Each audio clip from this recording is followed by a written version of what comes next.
Mi hermana sonrió como si ya hubiera ganado y dijo, «Nadie va a comprar tu ridículo invento. Regrésate a tu trabajo de oficina». Mi primo se rió antes de que ella terminara. La mesa entera se unió. Yo seguí comiendo mi sopa. A la mañana siguiente, mi teléfono dejó de sentirse como un teléfono. Se sentía como un veredicto. La sopa era una crema de calabaza. Mi madre la prepara cada octubre. La misma olla, la misma receta, los mismos tazones de cerámica con el borde azul que tiene desde los 90. Recuerdo haberme concentrado en ella muy deliberadamente. El color, el calor, el peso específico de la cuchara en mi mano. Porque si me concentraba en la sopa, no tenía que mirar la cara de mi hermana. Ava estaba sonriendo, no la sonrisa que usa en el trabajo o en las fotos. La otra, la que reserva para las cenas familiares cuando ha localizado el punto débil en la habitación y ha decidido que esa noche es la noche para presionarlo. Había encontrado el mío hacía años y volvía a él con la fiabilidad del clima. «Nadie va a comprar tu ridículo invento», dijo. «En serio, Marcus, deja de hacer el ridículo y regrésate a tu trabajo de oficina». Mi primo Dylan, sentado a su izquierda con el chaleco gris de Patagonia que usa como si fuera parte de su personalidad,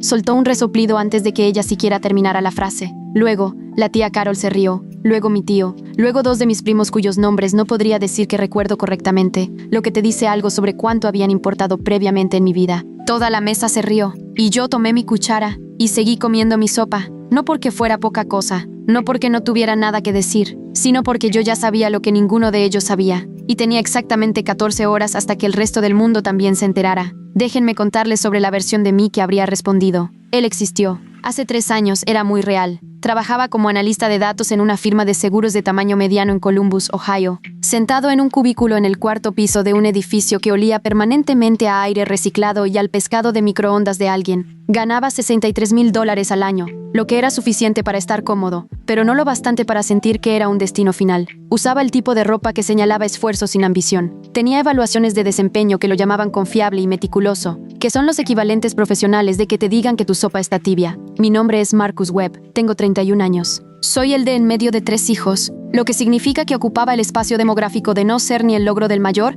ni el encanto del menor. Yo era el de en medio, era confiable, era meticuloso. También, en mis horas de almuerzo llenaba el reverso de informes de trabajo impresos con bocetos de productos. El problema al que volvía constantemente era específico. Las pequeñas empresas estaban siendo aniquiladas por ataques de ransomware y phishing a un ritmo del que nadie hablaba lo suficientemente alto. Los grandes jugadores de la ciberseguridad tenían soluciones empresariales con precios empresariales. SAP, Palo Alto Networks, CrowdStrike. No estaban diseñados para el consultorio dental en la calle Broad, ni para el despacho de contadores de 3 personas en Worthington. Esas empresas tenían QuickBooks y una plegaria. Yo quería construir algo que cerrara esa brecha, un dispositivo de llave de seguridad física. Piensa en un token de hardware del tamaño de un USB con un microfirewall integrado, que los dueños de pequeñas empresas realmente pudieran pagar, configurar sin un equipo de TI dedicado, y en el que pudieran confiar los datos que mantenían vivas sus operaciones. Le conté a Ava sobre esto en una cena en marzo de ese año, lo cual fue mi primer verdadero error. Me había mirado desde el otro lado de la mesa con la paciencia de alguien que espera que un niño termine una frase.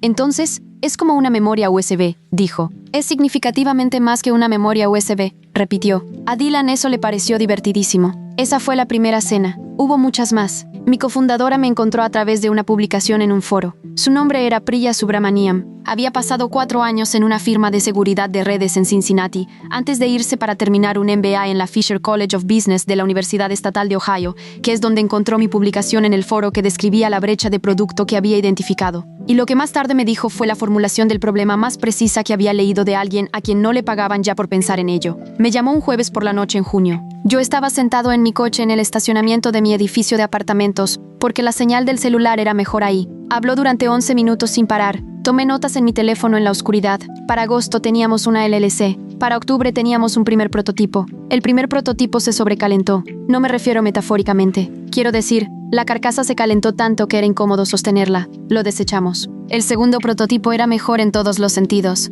excepto que, durante las pruebas de estrés, creó un conflicto de directorios que amenazó brevemente con corromper la unidad de prueba que habíamos montado. Priya lo detectó a las 11:47 p.m. de un martes. Estábamos en una llamada de Zoom y dijo, «Oh, eso es interesante», con una voz que significaba lo contrario. Lo desechamos. El tercer prototipo casi funcionó, lo que en el desarrollo de hardware es el casi más caro que existe. Todo esto sucedió mientras yo todavía trabajaba en la firma de seguros. Usaba mis días de vacaciones para las sesiones de prueba de prototipos. Pasaba mis horas de almuerzo en el coche en llamadas con proveedores de componentes. Mis evaluaciones de desempeño seguían siendo excelentes porque, de hecho, soy confiable y meticuloso. Y esas cualidades no se apagan solo porque estés construyendo algo a medianoche. Las cenas continuaron. En cada reunión familiar, Ava encontraba un nuevo enfoque para el mismo tema. En noviembre, ¿todavía con lo del aparatito? En enero, Brilla debe de tener una paciencia infinita. En marzo, el cuñado de Dylan trabaja en una startup. Deberías preguntarle cómo es una de verdad.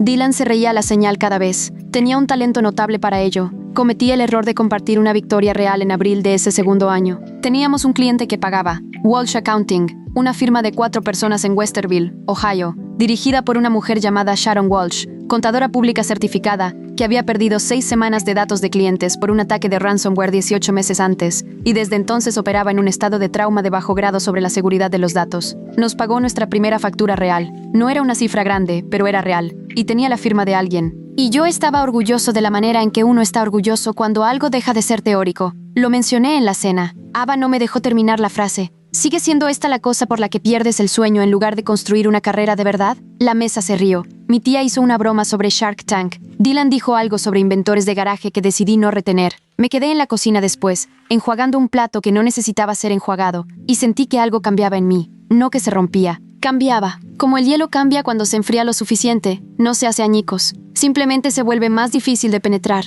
Esa noche, tomé una decisión. Dejé de dar explicaciones. El silencio siempre había estado a mi disposición. Simplemente había estado eligiendo la conversación en su lugar, esperando que el encuadre correcto produjera la respuesta correcta. Dejé ir esa esperanza sin pena, lo que fue su propia forma de claridad. Nombramos a la compañía LatchCore, porque la seguridad real se mantiene cuando todo lo demás cede. Brilla diseñó el logotipo, una marca de cerrojo geométrica y limpia, azul marino sobre blanco. Contraté a nuestro primer contratista a tiempo parcial, un desarrollador de firmware llamado James Okonkwo, que había trabajado en sistemas embebidos para un subcontratista de Defensa en Dayton, y que se unió a nosotros por una tarifa por debajo del mercado, porque dijo que estaba cansado de trabajar en cosas que no podía explicarles a sus padres. Presenté el registro formal de la marca en una mañana de sábado de noviembre. El número de registro era 9708412 Lo recuerdo porque fue el primer número que hizo que la compañía se sintiera como un hecho, en lugar de una hipótesis. Para la primavera del segundo año, teníamos 7 ubicaciones incorporadas con un grupo dental regional llamado Meridian Dental Partners, con sede en Dublín.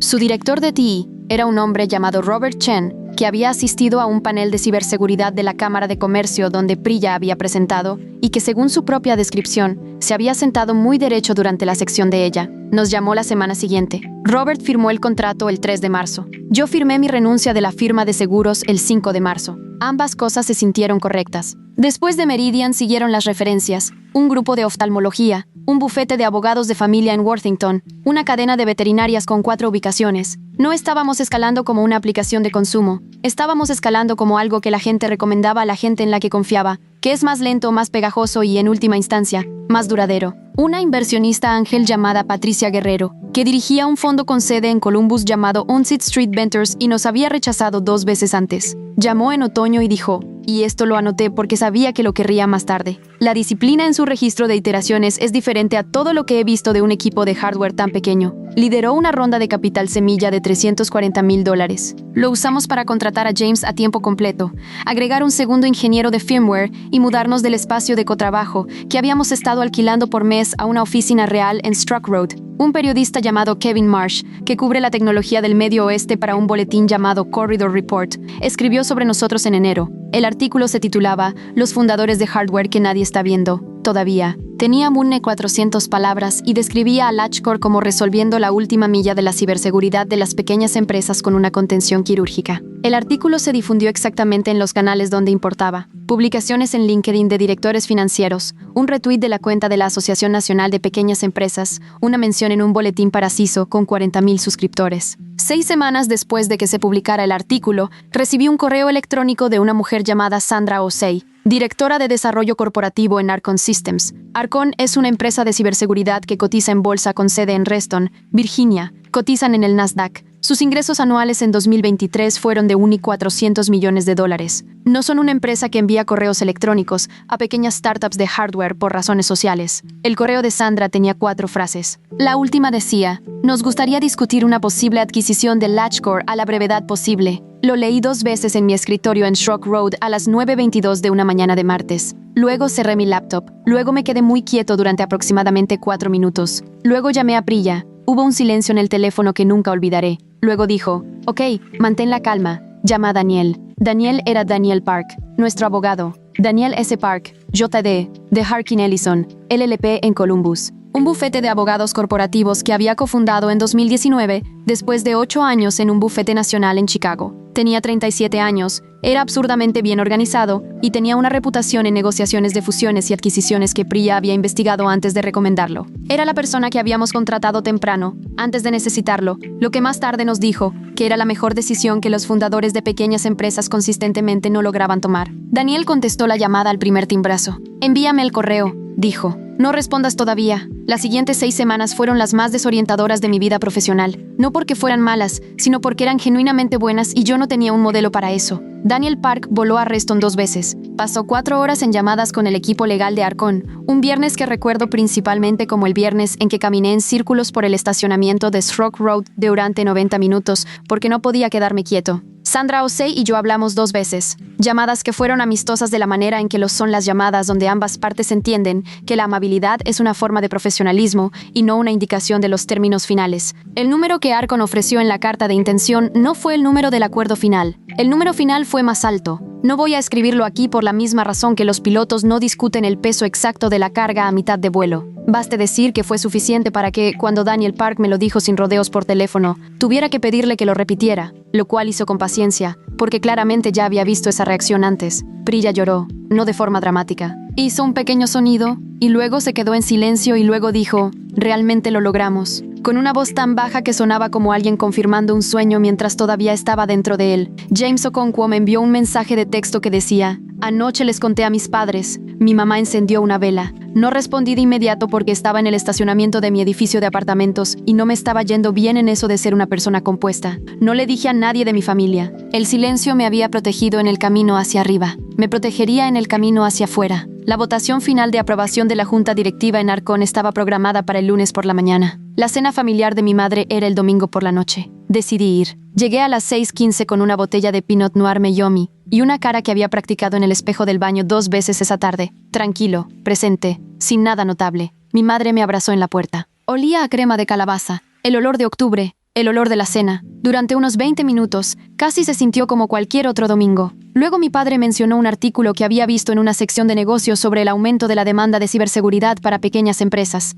Esa fue la leña seca. La sonrisa de Ava llegó antes de que siquiera levantara la cabeza. «Oh», dijo hacia su cuchara. «¿Todavía estamos con eso?», Dylan resopló. Los 2 primos que no puedo nombrar prepararon sus caras de público. «Sí», dijo Dylan reclinándose. «Mantén viva la fantasía del inventor Marcus. Alguien tiene que creer en ella». La mesa se rió. La media risa, la que se usa cuando la crueldad necesita una negación plausible, cuando quieres herir a alguien y luego, si te presionan, decir que solo estabas bromeando, que te relajes. Seguí comiendo, manos firmes. La revisé debajo de la mesa, firmes. Ava se inclinó hacia adelante con el lenguaje corporal particular de alguien que ha decidido ir un poco más allá. ¿Tu pequeño y genial aparatito ya ha ganado dinero? La mesa se quedó en silencio, no del todo, pero de la manera en que una habitación de repente quiere una respuesta que ha decidido que será entretenida. Tomé un sorbo de agua. Lo sabrás muy pronto, dije. Dylan se rió. Ava negó con la cabeza como si mi no respuesta confirmara toda su tesis. Mi tía dijo algo que no pude oír bien y no intenté hacerlo. Conduje a casa a las 8:47 p.m. Puse mi alarma para las 6:30 a.m. Preparé una taza de té de manzanilla que no terminé.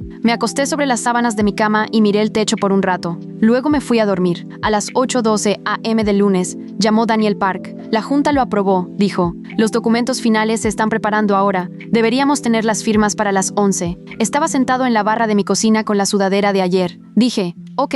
Él dijo, Marcus, ¿entiendes lo que te estoy diciendo? Sí, dije. Ok, dijo. Felicitaciones, de verdad. Los documentos llegaron a las 10:44 am. Los firmé en la barra de mi cocina con un bolígrafo que tuve que buscar en un cajón de cachivaches. El bolígrafo era de un hotel Hyatt. Recuerdo haber pensado que eso era gracioso. A la 1:47 p.m., Argon Systems emitió el comunicado de prensa. Argon Systems adquiere LatchCore, expandiendo su portafolio de ciberseguridad para pequeñas empresas. A las 2:28 p.m., el titular estaba en TechCrunch, en la sección de tecnología del Wall Street Journal, y en otros 17 lugares que vi aparecer en mi alerta de Google en tiempo real, con la calidad ligeramente surrealista de ver una cadena de dominós que preparaste hace meses finalmente llegar al otro extremo de la mesa. A las 2:51 p.m., Sandra Osei me envió un correo electrónico personal que decía: «Bienvenido a la familia, construiste algo que importaba». Lo leí 3 veces. A las 3:10 p.m., mi teléfono dejó de sentirse como un teléfono. Se sentía como el clima. Patricia Guerrero de 11th Street Ventures llamó a las 3:14. Kevin Marsh de Corridor Report llamó a las 3:22 para pedir un comentario.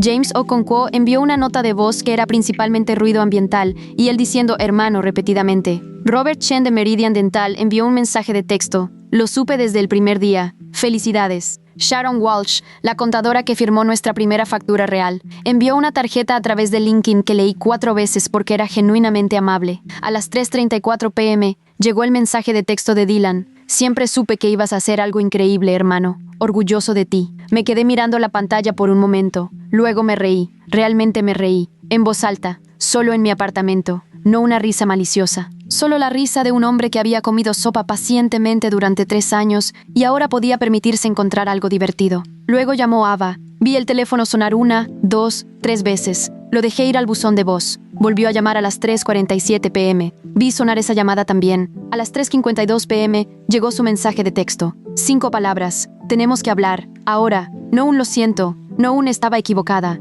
Ni siquiera un felicidades, Marcus. Solo 5 palabras que me dijeron exactamente quién seguía siendo ella y exactamente de qué creía que se trataba el momento. Ella pensó que este era su momento para reposicionarse, para adelantarse a la historia, para llegar a mi vida como alguien que siempre había creído en mí antes de que la evidencia convirtiera esa en la posición rentable que mantener. Leí el mensaje, puse el teléfono boca abajo sobre la barra y sonreí. Esto es lo que sucedió en las semanas siguientes. Ava llamó 4 veces en los primeros 3 días. No contesté. Dejó 2 mensajes de voz. Escuché a ambos. El primero fue cuidadoso, cálido de una manera performativa. Felicitaciones al principio. Luego un giro hacia: deberíamos ponernos al día. El segundo fue menos cuidadoso. Había un filo en él. Algo que sonaba a derecho adquirido disfrazado de sentimientos heridos. Volvió a enviar un mensaje de texto el 4.º día. ¿Puedes al menos responder? Somos familia. Pensé en esa palabra por un momento. Familia. La invocación de ella como una carta de triunfo. Como si la conexión biológica cambiara retroactivamente el historial. Como si las cenas de crema de calabaza no fueran también familia y también el lugar que ella había elegido, repetidamente, para usarme como el entretenimiento de la habitación. Respondí el 5.º día. Escribí: hola, Ava. Estoy procesando muchas cosas en este momento. Me pondré en contacto cuando esté listo. Eso era cierto. Y fue suficiente. Al mensaje de Dylan le respondí a los 4 días. Le agradecí por sus amables palabras. Lo mantuve corto. No siento una ira particular hacia Dylan. Él siempre fue más el público de Ava que su propia persona en esas habitaciones. La risa era prestada. La crueldad era de ella. Él solo era un altavoz que ella enchufaba. Lo que no hice. No envié un mensaje grupal. No publiqué algo mordaz en las redes sociales. No le escribí un largo mensaje de texto a Ava exponiendo la cronología de escenas y comentarios con sus fechas correspondientes, lo cual admito que en un momento había redactado parcialmente en la aplicación de notas de mi teléfono a las 11 p.m. de un martes durante el 2.º año, solo para sentir que existía. Lo borré, porque siempre entendí, incluso entonces, que el texto no era para ella, era para la versión de mí que todavía necesitaba la explicación para sentirse completo. Esa versión se había ido. Kevin Marsh publicó un artículo de seguimiento en Corridor Report, titulado La construcción silenciosa, cómo Marcus Webb de LatchCore convirtió el silencio en estrategia. Tenía 2.200 palabras y comenzaba con una cita de Patricia Guerrero que describía mi enfoque como la combinación más rara en los fundadores de startups, la paciencia como ventaja competitiva. El artículo incluía una línea que no le di, pero que aparentemente obtuvo de James. Él siguió construyendo después de cada cena donde su propia familia lo convertía en el chiste. Eso no es resiliencia, eso es claridad. James dijo más tarde que no recordaba haberlo dicho. Le dije que no importaba. Era cierto de todos modos. Sandra Osei voló a Columbus en noviembre para lo que Arcon llamó un arranque de integración. Cenamos en un restaurante del centro y mientras comíamos pollo asado y un muy buen Borgoña, me preguntó qué me había mantenido en marcha durante los años antes de tener tracción. Pensé en cómo responder eso honestamente. Dejé de necesitar permiso, dije. Ella me miró. De los inversores, de cualquiera, dije. Asintió lentamente. Ese es todo el juego, dijo. La mayoría de la gente nunca se da cuenta de eso. Mi madre llamó a finales de octubre. No Ava, no Dylan, mi madre. Llamó un domingo por la tarde cuando yo estaba sentado en mi escritorio revisando los documentos de transición que el equipo de integración de Arcon había enviado. Su voz era cuidadosa, de la manera en que se pone cuando dice algo que ha preparado. «Estoy orgullosa de ti», dijo. «Siempre he estado orgullosa de ti». Le creí. El crimen de mi madre, si se le puede llamar así, fue el crimen de muchas madres en muchas habitaciones. Ella no había intervenido. Había dejado que la risa continuara porque detenerla le habría costado algo, y no estaba segura de que el costo fuera suyo. Lo entendía mejor ahora de lo que lo habría hecho hace 3 años. «Gracias, mamá», dije. Una pausa. «Ava no lo está pasando bien», dijo. No un Ava lo siente, no un Ava quiere arreglarlo. Solo Ava no lo está pasando bien. Como si la dificultad de mi hermana fuera un evento climático que había llegado desde afuera, sin conexión con nada que ella hubiera elegido. «Lo sé», dije. «¿Hablarás con ella?» Miré por la ventana. La calle de abajo estaba en el silencio de octubre, hojas en la acera, un niño en bicicleta cruzando la intersección. «Cuando esté listo», dije. «No antes». Mi madre aceptó eso. Era lo suficientemente sabia como para aceptarlo. Me reuní con Ava en noviembre, no en una cena familiar, en una cafetería en la Quinta Avenida en Columbus. Un lugar neutral que elegí deliberadamente. Llegué primero y pedí un café negro solo. Ella llegó 4 minutos tarde, con un aspecto compuesto, como alguien que ha practicado la compostura. Se sentó. Comenzó con algo que era en parte disculpa y en parte revisión narrativa. Una versión de los hechos en la que sus comentarios habían sido malinterpretados, en la que la risa había sido una broma afectuosa entre hermanos, en la que en realidad había creído en mí, pero había estado preocupada y la preocupación salió mal. Escuché todo. Luego dije, «Ava, te conozco». Se detuvo. «Sé lo que fueron esas cenas», dije. «Sé lo que era la sonrisa. Sé cómo te sonó él, lo sabrás muy pronto cuando lo dije, porque estaba viendo tu cara». Miró la mesa. «No estoy aquí para castigarte», dije, «pero tampoco voy a dejar que lo reescribas. El historial se queda como está. Estaba asustada por ti», dijo. Su voz había cambiado. Algo debajo de la compostura se estaba asomando. «No», dije suavemente. «Estabas asustada de mí. Hay una diferencia. Uno es cuidado y el otro es competencia». Levantó la vista. Por un momento, parecía muy joven. Más joven de los 34 años que tenía. Parecía la persona que había sido antes de aprender a actuar con certeza en las mesas. «No sé qué hacer con esto», dijo. «Yo tampoco», respondí. «Pero se empieza diciendo la verdad. A ti misma primero». Nos quedamos en silencio por un momento. Terminé mi café. «Me gustaría llegar ahí», dije. «A nosotros, eventualmente. Pero lleva tiempo y requiere que te presentes de manera diferente. No solo una vez». Asintió. Creo que lo decía en serio. No lo sabré por un tiempo. En enero, Priya y yo asistimos a la Conferencia Nacional de Socios de Arcon en Austin. Había 400 personas en un salón de baile, y en un momento apareció una diapositiva en la pantalla principal que decía, «Latchcore, protegiendo lo que otros pasaron por alto», y yo me quedé de pie en la parte de atrás de esa sala, con un vaso de agua con gas, y sentí algo para lo que no tuve la palabra correcta hasta que estuve en el avión de regreso a casa. La palabra era asentado, no celebrado, no triunfante. Asentado. La sensación de haber llegado a un lugar que es realmente correcto. La versión de mí que dibujaba ideas en informes de trabajo impresos en un cubículo un martes al mediodía. Ese hombre no estaba equivocado en nada, simplemente estaba adelantado. Y los años intermedios no fueron un fracaso, fueron una construcción. La mesa de la cena sigue ahí. La sopa sigue siendo de calabaza en octubre. Mi madre todavía usa los tazones de cerámica con el borde azul. Scout, el perro de Dylan, todavía ladrará desde la habitación de al lado. La gente seguirá hablando alrededor del tema de quién está teniendo éxito y quién no, porque las familias son largas negociaciones con la identidad, y eso no cambia de la noche a la mañana. Lo que cambió fui yo. Ya no necesitaba que la mesa confirmara lo que ya sabía. Esa es la única victoria que realmente se mantiene. Dylan me envió un mensaje en diciembre. «Oye, si alguna vez necesitas a alguien en el área de ventas, tenme en cuenta». «¿En serio?» Lo leí. No me reí. No respondí durante 3 días. Luego escribí, «Te avisaré si surge algo», porque lo decía en serio. Realmente lo decía en serio. Los rencores son caros. Puedo permitirme no guardarlos, pero tampoco tengo prisa. Ava me envió un mensaje en la víspera de Año Nuevo. «He estado pensando en lo que dijiste. Tenías razón sobre la diferencia». Lo leí a las 11:53 p.m., 7 minutos antes de la medianoche, solo en mi apartamento con una copa de Pinot Noir Meiomi, la misma etiqueta que había llevado a esa última cena de domingo, que se sentía como si hubiera sido hace una vida, y también como la semana pasada. 7 minutos de silencio. Luego, mi teléfono vibró con los mensajes de Año Nuevo de Priya, de James, de Daniel Park, de Robert Chen, de Patricia Guerrero, de Sharon Walsh, la contadora, de Kevin Marsh, de Sandra Osei, de mi madre, de la gente que había estado ahí. Les respondí a todos ellos primero. Luego, volví a tomar el mensaje de Ava, y le respondí con 2 palabras. «Gracias. No un está bien. No un te perdono. No un no te preocupes. No un finjamos que no pasó. Solo gracias, por decir la verdad, por fin, en la dirección correcta». Aunque todavía estuviera aprendiendo a sentirlo por completo. Algunas cosas llevan tiempo. La compañía tomó 3 años. La mesa tomará más. Está bien, sé cómo ser paciente.